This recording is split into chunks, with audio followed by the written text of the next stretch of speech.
성가대원 여러분 감사합니다.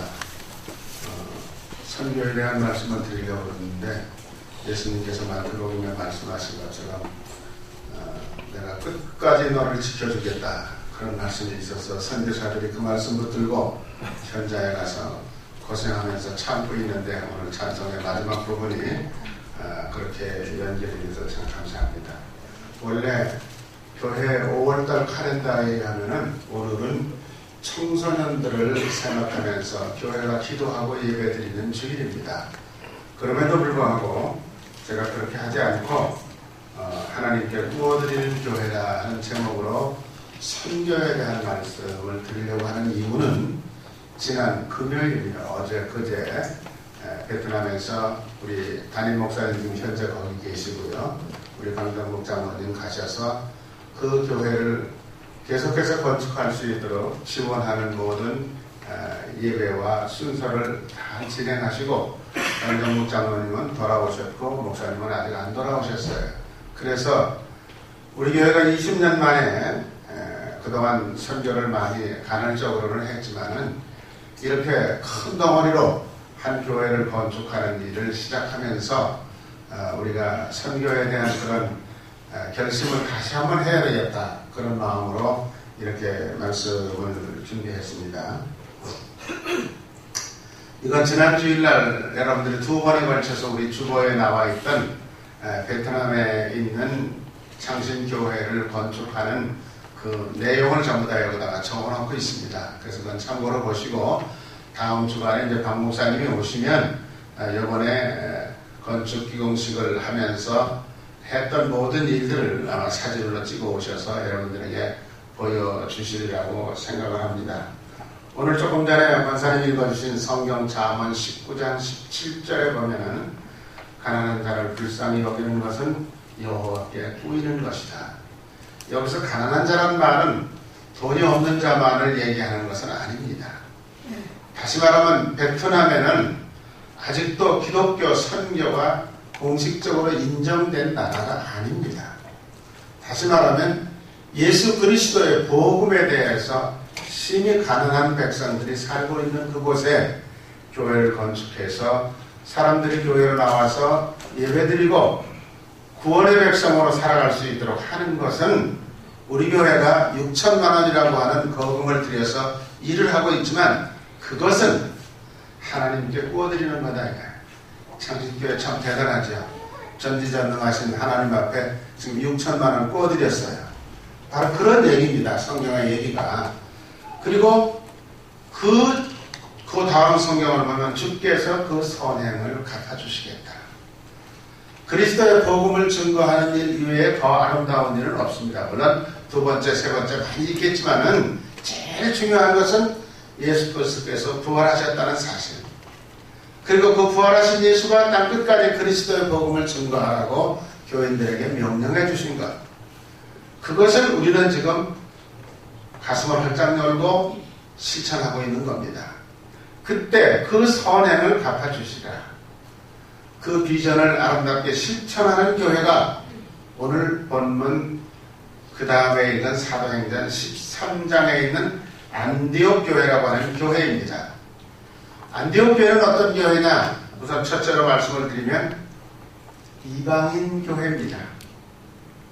그 말은 무슨 말이냐? 그 당시에는 예루살렘 교회가 모든 교회의 중심지였고 예루살렘 교회 유대 나라에 있는 교회 말고 다른 교회는 전부 다 이방인 교회. 이방인 교회는 어디 가서 교회라고 명함도 내놓을 수 없는 차별받는 교회였습니다. 그리고 숫자도 아주 적은 교회였어요. 그럼에도 불구하고 하나님께서는 커다란 예루살렘 교회를 쓰시지 아니하시고 아주 작은 이방인 교회 안디옥 교회를 사용하시는 것을 보면서 우리 창신교회 교인들도 자부심을 갖는 겁니다. 자, 우리 아주 작은 교회예요. 그렇지만 안디옥 교회를 불러서 세계 선교를 지령하시던 하나님의 명령처럼 우리 창신교회는 비록 숫자는 적지만 우리가 놀라운 일을 만들어갈 수 있다. 하나님께서 우리를 이 시대에 선택해서 선교하는 교회로 이제 20년 만에 첫 발을 디디게 하신 것은 하나님의 놀라운 계획이 분명히 있을 것이다.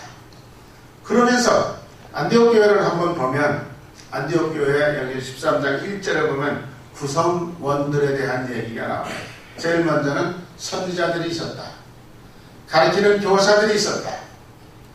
바나바와 니거레라 하는 바나바라고 하는 아주 초대교회 예루살렘 교회에서 파견한 아주 노련한, 지금으로 말하면 아주 경험이 풍부한 그런 지도자가 있었다. 그 다음에 니그레라고 하는 시몬이 있었다. 니그레라는 말 무슨 말이에요? 검둥이라는 말이에요. 피부색이 검은 시몬이라고 하는 사람이 있었다. 그 다음에 구레네 사람 루기오가 있었다. 구레네라고 하는 나라는 그 당시 아프리카에 있는 지역에 있는 나라입니다. 그러니까 그 말 또 무슨 말이에요? 역시 피부색이 검은 사람이다, 그런 뜻이에요. 그 다음에 분봉왕 헤롯의 젖동생 마나엔이라고 그랬어요. 그러니까 마나엔이라는 사람이 있었는데 그 당시 이스라엘을 로마의 지령을 받아가지고 통치하고 있었던 헤롯의 젖동생이라는 말은 무슨 말이에요? 우리나라는 안 쓰는 말이지만 같은 젖을 먹고 산 형제다, 그런 뜻이죠. 그러니까 왕의 동생이에요, 다시 말하면.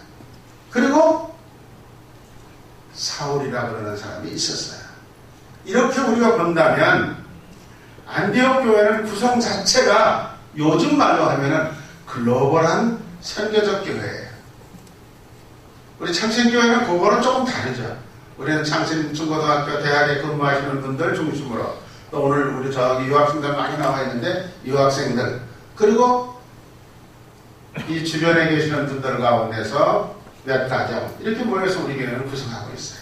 그런데 여러분, 이 안디옥 교회는 구성 자체가 흑인들이 있었다. 지도자입니다, 그것도. 그 다음에 헤롯의 젖동생이라고 하는 왕족이 있었다. 그리고 그 당대에 예루살렘 교회에서 가장 훌륭하고 똑똑한 지도자로 안디옥 교회에 파송을 한 사람이 누구냐 그러면 바로 이 바나바입니다.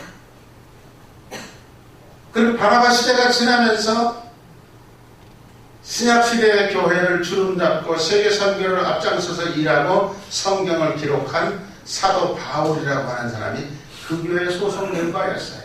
자, 여러분, 오늘 우리의 개념으로 본다면 이렇게 각계각층의 백그라운드가 다른 사람들이 모여서 하나의 교회를 이룬다고 하는 것은 이건 교회에서밖에 있을 수 없는 일이에요. 다른 단체에서는 도저히 있을 수가 없는 일입니다. 교회라고 하는 것은 예수 그리스도가 교회의 머리이시기 때문에 우리 자리에 오신 분들도 다 사회적인 직책은 다르지만 우리는 한 가지 공통적인 게 뭐냐면 예수님 앞에 무릎 꿇고 예배드리려고 왔다. 그러니까 우리는 다 예수 그리스도 안에서 크리스찬 패밀리다, 한 가족이다 하는 생각을 가지고 안디옥 교회가 이렇게 일을 했다고 하는 것을 우리가 참 생각해보면 오늘날도 있기 힘든 일입니다. 오늘날 우리 한국교회가 이렇게 어렵게 모두가 다 크리스찬 신분을 한번 보세요. 한국교회를 위해서 무슨 뭐 철야 기도회, 연합 기도회, 무슨 막 그런 광고가 너무너무 많이 나와요. 그 무슨 말이냐? 지금 한국교회가 위기입니다. 선교사들이 우리나라에 그리스도의 복음을 전해준 이상 이후에 최대의 위기예요. 과거에는 교회가 적고 교인이 없어서 걱정을 했는데 지금은 교회도 너무 넘치고 교인도 많은데 왜 위기일까? 이렇게 안디옥 교회는 각계각층의 사람이 모여서 한 마음이 되어서 하나님께 예배드리는데 오늘날 우리는 어떻습니까? 다 뿔뿔이 흩어져 가지고 나는 누구 장로님 편이야, 난 누구 장로님이 더 좋아, 뭐 이래가지고 교회가 다 분열되고 있는 시대에 우리는 살고 있습니다. 그럼에도 우리가 참 감사한 것은 우리 창신교회는 정말 예수 그리스도 중심으로 모두가 한 마음이 되어서 주일날 우리가 기쁘고 감사하게 예배드리고 가는 교회가 되어서 참 감사하다. 그런데 이제 거기다가 플러스 선교까지 시작을 했으니까 이제 명실상부하게 어디 내놔도 문제가 없는 교회다. 그 다음에 두 번째는요, 안디옥 교회는 어떤 교회냐? 예배가 살아있는 교회. 예배가 살아있다는 말은 무슨 말입니까? 하나님의 말씀을 따라서 이렇게 좋은 프로그램 만들어가지고 멋진 성가대가 찬양하고 예배드리고 그리고 자기들끼리만 즐기고 싹 빠져나가는 교회가 아니에요. 정말 필요할 때는 금식하고 필요할 때는 모여서 기도하고 필요할 때는 모여서 뜻을 모아서 선교 현장을 돕고 이런 교회가 무슨 교회냐면 예배가 살아있는 교회입니다. 그래서 2절에 성경 말씀 보면은 주를 섬겨 금식할 때 성령이 이르시되 내가 불러 시키는 일을 위하여 바나바와 사울을 따로 세우라 하시니. 자, 여러분, 표준 세번역 성경에는 뭐라고 되어 있느냐면 그들이 주님께 예배하며 금식할 때에 이렇게 말씀하셨다 되어 있어요. 그 말 무슨 말일까? 우리 창신교회 성령께서 박격순 목사하고 지태영 목사를 외지 선교사로 보내라. 그럼 여러분들 어떻게 하실 거예요? 아닌데, 박 목사님 모셔온 지 얼마 되지도 않는데 지금 선교사로 보내라 그러면 우리 교회는 어떻게 해? 이런 생각이 우리들에게 들 수도 있죠. 근데 여기 뭡니까? 내가 불러 시키는 일을 위해서 바나바와 사울을 따로 세워라. 바나바와 사울이 없는 안디옥 교회, 이건 무너지는 교회예요. 그럼에도 불구하고 그렇게 하라는 거죠. 세 번째는 사도행전 13장 3절입니다. 이에 금식하고 기도하고 두 사람에게 안수하여 보내니라 그랬어요. 성경 어디에도 아이고 하나님 이건 아닌데요, 우리 교회는 그럼 어쩌라고요, 이렇게 거부하고 의논했다는 얘기가 전혀 없어요. 그냥 명령하시니까, 이건 성령의 명령이니까 듣고 순종하는 것 뿐이에요. 그 다음 일은 그럼 우리 교회는 어떻게 하지? 하나님께 맡기면 돼요. 하나님이 또 다른 좋은 지도자를 보내주실 것이다 라고 믿고 가는 게 기독교 신앙입니다. 이 믿음이 없다면 그건 신앙생활이라고 얘기할 수가 없어요. 자, 오늘 선교에 대한 얘기를 하다가 보니까 우리 한국교회의 선교 얘기를 조금 하는 게 좋을 것 같은 생각이 들어요. 여러분, 우리나라에 1884년부터 선교사가 들어오기 시작을 했습니다. 그런데 미국에서 왔고 호주에서 왔고 카나다에서 왔고 영국에서 왔습니다. 나라는 네 나라밖에 안 되지만은 교파가 다 달랐어요. 미국에는 장로교회만 하더라도 세 교파의 장로 선교사가 우리나라 왔어요. 감리교회만 하더라도 두 감리교회가 왔어요. 그래서 이 사람들 다 영어하는 사람들이야. 자기들끼리 서울에 모였습니다. 한국의 선교를 어떻게 하는 게 좋겠냐. 그때 다 합쳐가지고 우리는 미국 장로교다 호주 장로교다 그딴 소리 하지 않고 예수만 전하자. 한국 기독교만 만들자. 중국이 지금 그렇잖아요. 중국은 중국 기독교 하나밖에 없어요. 그런데 이분들이 의논을 하는데 결론적으로 말하면 다 갈비갈비 나누었어요. 경남지방은 호주 장로교 선교사들 너희들이 가서 선교해라. 너희 숫자도 제일 적고 돈도 제일 적으니까 경상남도는 별 차 떨어진 곳이니까 너희들 거기 가서 전도해라. 경남지방의 호주 선교사들이 그래서 온 거예요. 그 다음에 경북지방에 대구를 중심으로 하는 미국의 북장로교 선교사들이 왔어요. 근데 미국의 북장로교는 굉장히 파워가 세요. 그러다 보니까 경북만 한 게 아니라 북장로교 선교사는 서울도 하고 평양도 하고 경북지방을 주로 해라. 이렇게 하는 거예요. 또 전라남북도는 미국의 남장로교에 들어왔어요. 그래서 남장로교는 주로 전라도, 남북 전라도를 선교했죠. 그리고 함경도에는 카나다 선교부가 갔습니다. 제일 카나다 선교도 그때는 많이 선교사들이 많이 오질 않았어요. 그러다 보니까 카나다 너희는 자, 북쪽에 한 병도 별 볼 일 없는 땅 거기 가라. 이게 나누는 것도 공평하지 않아요. 가만히 보면요. 그리고 경기도, 강원도, 충청, 남북도는 미국의 감리교회가 맡기로 한다.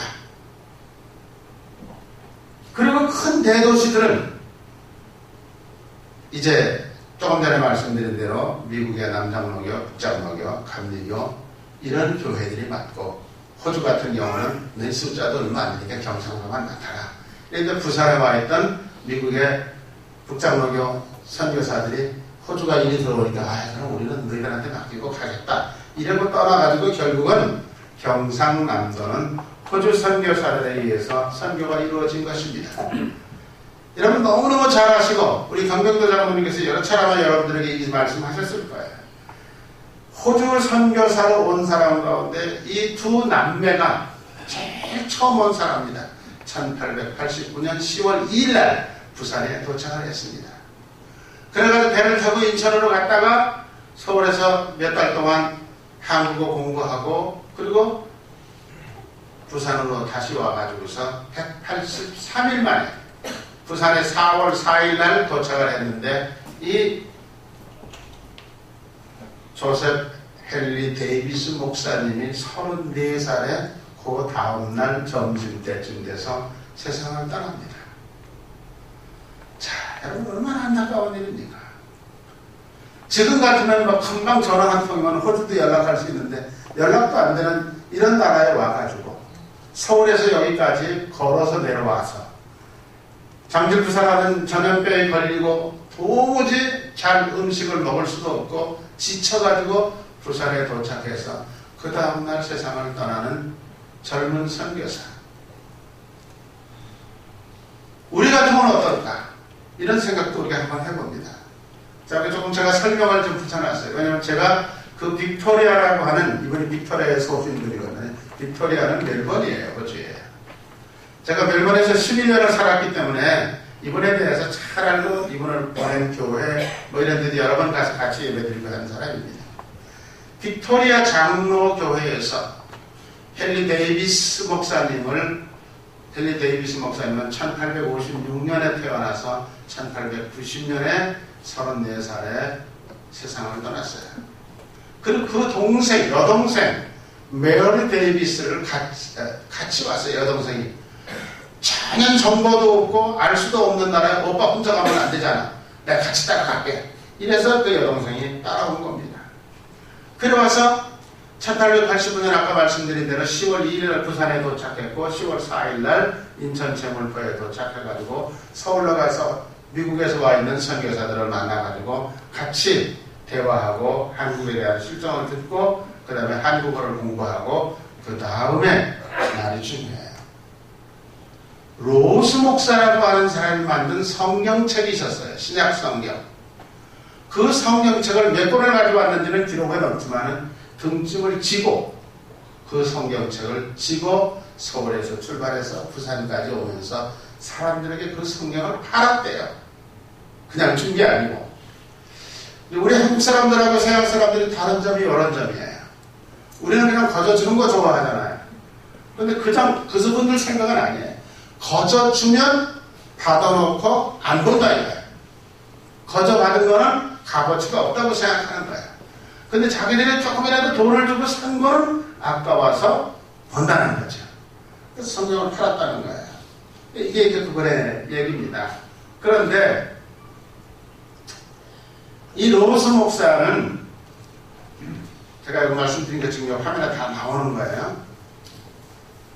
원래 인도에 가서 선교사로다가 한 1년쯤 있었대요. 인도에서 선교하다가 돌아와서 멜번으로 왔는데 와가지고 뭘 했느냐. 나는 선교사로서는 모든 게 적임이 아니다. 이렇게 판단하고 자기 아버지가 아마 돈이 좀 있었는지 모르겠어요. 그 멜번의 코필드라고 하는 동네 아주 부자들이 사는 동네입니다. 지금은 아주 거기는 뭐 멜번의 최고 노른자 같은 땅입니다. 거기다가 땅을 굉장히 넓게 우리 창신 중고등학교에서 더 넓게 땅을 써가지고 거기다가 학교를 지었어요. 그래서 코필드 그레마 하이스쿨 하는 학교를 만들었어요.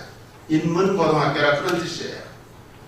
그래서 그 학교에 31살 때 교장을 했어요. 우리가 생각하면 좀 이해가 잘 안 가죠. 한국은 이렇게 선생님들 다 단계로 올라가서 나이가 먹어서 교장이 되잖아요. 호주는 아니에요. 호주는 교육 행정을 공부한 사람은 아주 젊은 사람이라도 바로 교장으로 할 수가 있어요. 그래서 그 고등학교 교장을 했어요. 근데 그 고등학교는 지금도 아주 멜번에서 명문고등학교입니다. 그 고등학교를 졸업하지 않으면 좋은 대학을 갈 수 없을 정도로 그렇게 소문난 학교입니다. 그런데 그 학교 교장직을 내려놓고 그분 그 기록에 의하면 교장은 하고 싶은 사람 많으니까 넘겨주어도 된다. 그러나 선교하러 가려고 하는 사람은 별로 없다.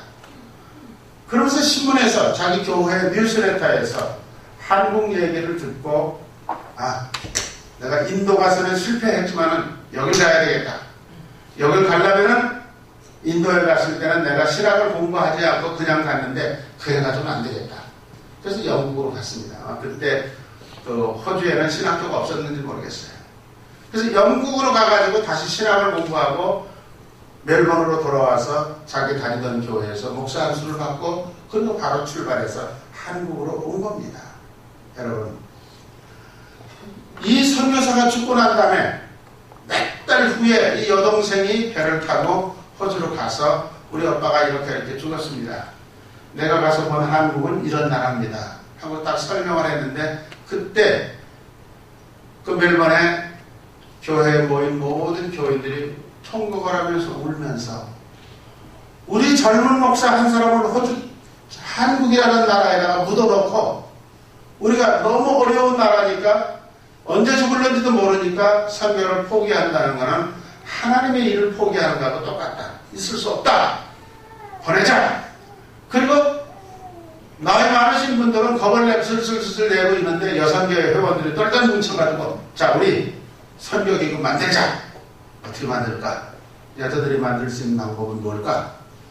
주일날마다 빵을 만들어가지고 와서 교회 마당에다 놓고 팔았대요.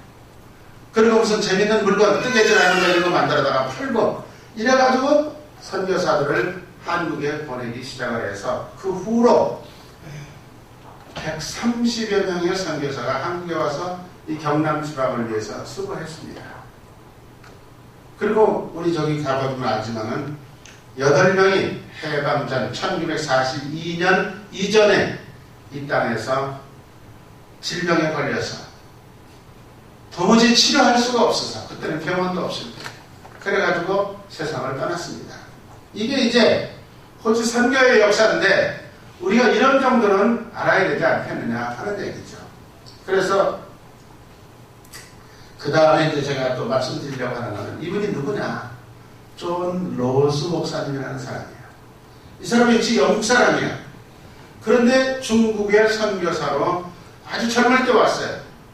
와가지고 그 당시에는 봉천, 지금은 신양이라고 해요.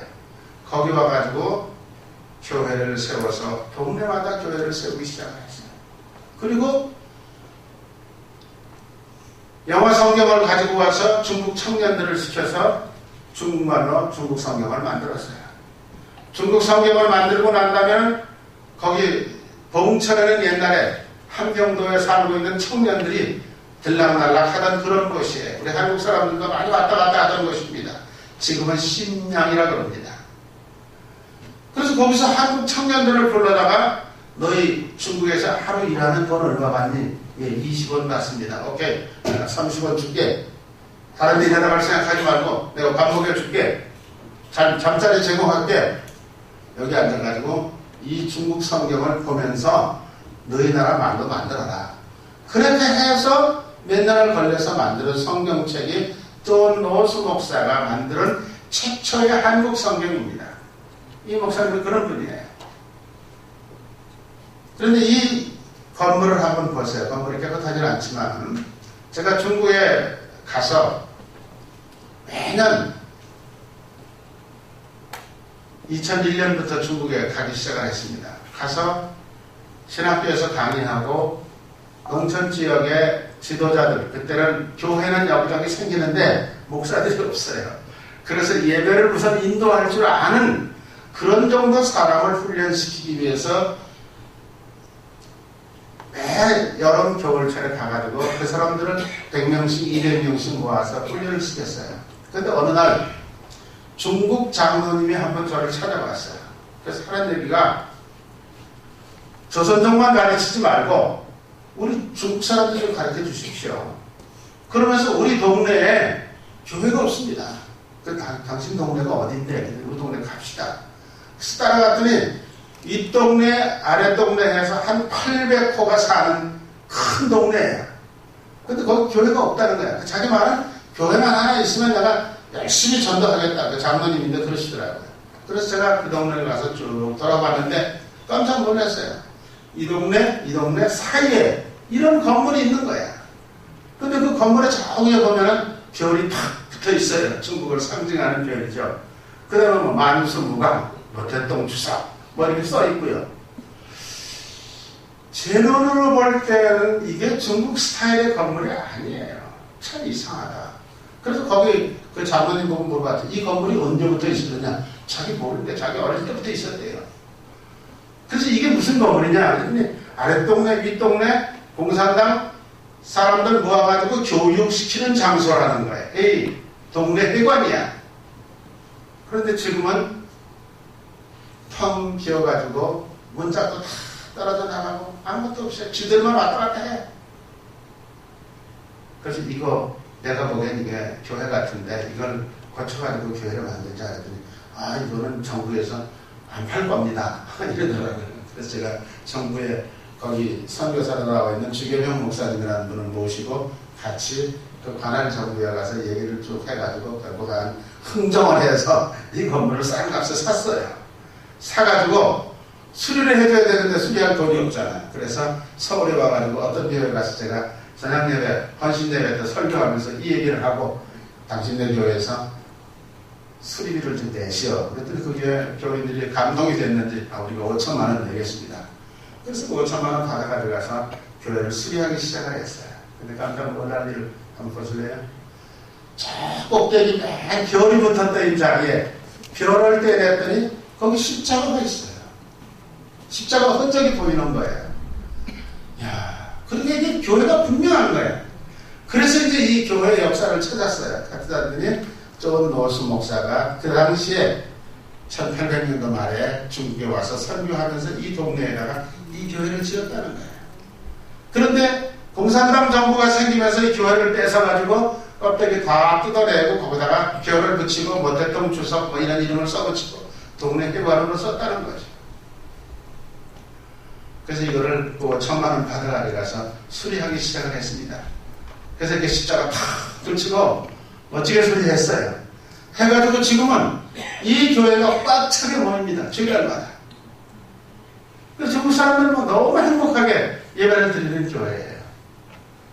그래서 제가 이런 거를 보면서 제 생각으로는 선교는 하나님이 하시는 거다. 100몇십 년 전에 여기다가 선교의 씨앗을 뿌리고 공산주의가 다 깔아 뭉개는데도 지금 저 교회가 다시 살아나서 그 동네 살고 있는 중국 사람들에게 복음의 전진기지가 되는 것을 보면서 참 이건 하나님께서 하시는 일이다. 그런 생각이 드는 거예요. 그 로스 목사님이 만드는 성경 이름이에요. 예수 선교 전서. 저게 신약 성경입니다. 그때 로스 목사님이 이 나무에다가 도장 새기는 것처럼 붓글씨를 써가지고 도장 새기는 사람을 불러다가 글자를 타서 문창원에다가 한 장 한 장 원문을 불러가지고 찍었는데 그렇게 해서 5,000권을 만들었대요. 그러니 여러분, 우리는 지금 돈만 주면 성경 하나 턱 살 수도 있고 없다 그러면 누가 주기도 할 텐데 그렇게 해서 5,000권 만들어가지고 지게에다 치워가지고 전부 한국으로 보낸 거예요. 그런데 지금 이 성경이 한국에는 한 권도 없습니다. 6.25 전쟁 바람에 다 타버리고 없어지고 영국 대형 박물관에 3권이 있습니다. 영국 사람들 참 어떻게 한국에 있는 성경까지 주워다가 자기들 박물관에 놨는지 어떻게 보면 속상하지만은 어떻게 보면 그리고 그 사람들 때문에 이게 지금까지 지구상에 남아있다고 생각하면 대단한 거죠. 그래서 대한성서공회에서 10억을 줄 테니까 한 것만 좀 우리나라로 돌려달라. 영국이 너희 나라 언제 또 전쟁이 일어났는지 몰라. 줄 수 없어. 필요하면 언제든지 빌려줄게. 이러는 거예요. 그래서 한 번 빌려다가 새로 저 문창호에다가 똑같이 성경책을 찍어서 지금 여러분들 책방에 가면 살 수 있습니다. 그런 성경이에요. 그 다음에 그 옆에 까만 간판은 그 성경을 만들던 장소가 중국의 심양의 동관교회라는 교회 옆에 있습니다. 그래서 거기다가 딱 저렇게 붙였어요. 조선어 성경 번역 사지. 이게 딱 붙여놓고 거기서 한국말 성경을 만드는 장소다. 이렇게 딱 되어 있습니다. 그래서 여러분들 어디든지 가시면 보실 수 있어요. 자, 로스 목사님이라는 사람은 1841년에 스코틀랜드에서 태어난 사람이에요. 그리고 1872년에 31세 때 중국으로 왔습니다. 선교하기 위해서. 그래가지고 중국에서 70세까지 선교하면서 교회도 짓고 신학교도 짓고 저렇게 성경도 만들고 그러시다가 70세가 딱 됐을 때 1911년에 영국으로 돌아갔습니다. 나이 70이 됐으니까 나 이제 은퇴한다. 그리고 1915년에 영국에 가서 세상을 떠났어요. 로스 목사가 세상을 떠났다는 소식을 듣고 중국 우리 말하면 만주 땅에 살고 있는 조선족 백성들이 통곡을 하고 울었다는 거예요. 그리고 각 교회가 전부 다 헌금을 모아서 헌금을 했습니다. 그 헌금을 가지고 로스 목사님의 그 중국 선교의 업적을 비석을 저렇게 만들었어요. 그런데 저 비석이요, 참 기가 막힌 얘기가 있습니다. 제가 시간이 조금 지나더라도 말씀 좀 드릴게요. 저 비석이 이 교회 여기다가 딱 만들어 놨는데 공산주의 국가로 바뀌면서 교회를 중국 사람들이 뺏었어요. 근데 그 교회 장로님들이 아마 교회가 이제 뺏길 것 같다. 그러니까 이거 비석 어떡하냐. 그래가지고 여기다가 비석을 뒤에다 놓고서 벽돌을 똑같이 또 쌌어요. 그래서 그 안에다가 집어넣고 벽돌 싸고서 전혀 아닌 것처럼 가려놨죠. 그러니까 공산당 사람들이 그거 몰랐죠. 알았으면 꺼내서 뜨려 부셨을 건데. 그래가지고 등소편의가 종교의 자유를 주고 옛날에 있던 교회들은 다 문 열고 예배를 드려도 좋다. 정부가 가지고 있는 건 다 내놓겠다. 그래가지고 그 교회를 다시 찾아가지고 그 벽돌을 뜯어내니까 저게 비석이 거기서 나온 거예요. 그래서 지금 중국의 그 신장에 있는 동관교회라는 교회 강대상에 가면은 이렇게 카펜을 탁 찍어놓고 저거 안 보이게 해놨어요. 그거 있는 줄 알고 가서 보여달라 그러면 이 사람도 귀찮아서 그러면 잘 안 보여주려고 그래요. 저는 가서 사정을 해가지고 제가 카메라 들고 가서 다 저게 사진 찍어가지고 거기 있는 말 다 한국말로 번역해서 이렇게 해서 제가 누구를 드렸더니 그게 어떤 책에 출판이 됐더라고요. 자, 그래서 거기 내용을 보면 이런 얘기합니다. 거기 써 있는 거는 요한 로스 박사 기념 비문. 나요한 목사는 1841년 영국 스코틀랜드에서 태어나 신학을 공부하여 박사의 학위를 받고 목사 안수를 받고 주님의 지상명령을 수행하기 위하여 중국에 와서 선교를 시작할 때 나이가 31세였다. 선교 초창기에는 그 고난을 어찌다 헤아릴 수 있으리요. 그의 섬김을 통한 결실로 봉천, 요양, 흥경 그리고 조선까지 교회가 세워지고 많은 신자를 얻게 되었고 한편 학교를 세워 고아들 가난한 가정의 자녀들을 계속 육성하여 교회와 사회의 지도자로 진출시켰다. 특별히 성경 번역의 열정으로 중국어 성경과 조선어 성경을 번역 출판하였고 그것을 주석하였다. 1894년 봉천에 동국신학교를 세워서 중국의 목사들을 양성하였다.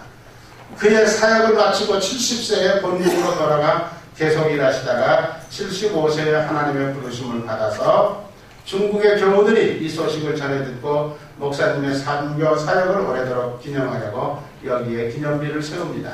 1916년 5월 중국 동북 삼성 요령, 길림, 흑룡강성의 겨우 1등. 이렇게 비석을 세워서 그 비석이 지금도 남아 있습니다. 그리고 이거는 그분이 세운 동북신학교라고 그러는 신학교인데, 중국에는 중국 정부가 인정하는 신학교가 18개 있습니다. 그 가운데 하나입니다.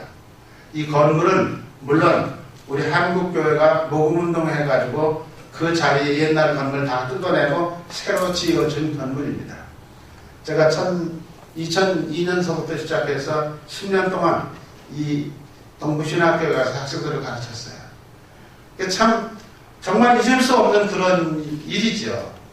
그래서 우리 교회는 지금 선교를 시작합니다만 이제 이 모든 것은 하나님께 맡기고 우리가 합심해서 이 선교의 열정을 가지고 베트남에 있는 교회를 세워주고 그 교회가 성장하도록 뒷받침해주고 이렇게 하다가 보면 그것 때문에 교인들이 한 마음이 되고 교회가 성장하게 됩니다.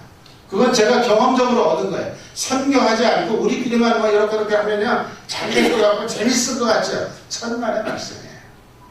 그리고 또 한 가지 제가 말씀드리고 싶은 것은 이렇게 선교하려고 하면 꼭 반대하는 세력이 나옵니다. 저는 그걸 사탄의 세력이라고 합니다. 그럴 때 우리가 선한 하나님의 선교 사역을 위해서 일하는데 물론 우리 교회가 할 일이 아직도 많이 있을 수도 있어요. 그렇지만은 여러분 미국의 교회가 호주의 교회가 자기들 일 다 해놓고 우리나라에 온 거 아니에요.